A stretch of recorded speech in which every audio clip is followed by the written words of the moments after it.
In today's video, I'm going to teach you how to use group chat in Microsoft Teams.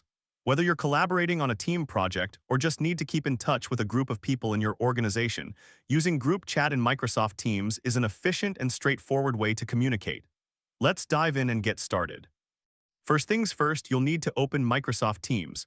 Once you're in, navigate over to the chat section. You'll find it on the left-hand side of your screen, right next to the Teams and Calendar tabs. This is where all your conversations will live, both one-on-one and group chats. Now to start a new group chat, look for the New Chat button. It's usually represented by a little pencil icon next to a speech bubble located at the top of your chat list. Go ahead and give that a click. This is where the magic begins. In the To field, you'll want to enter the names or email addresses of the people you'd like to include in your group conversation. You can add as many participants as necessary, so don't worry if your team is large. As you type, Microsoft Teams will suggest contacts from your organization to help you quickly add the right people. Once you've got all your participants lined up, it's time to type out your message. Directly below the participant field, you'll see a chat box. This is where you'll compose your initial message to the group.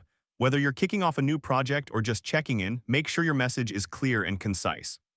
When you're ready, click send, and just like that, you've started a group chat. All the selected participants will now receive your message and be part of the same conversation thread in Microsoft Teams.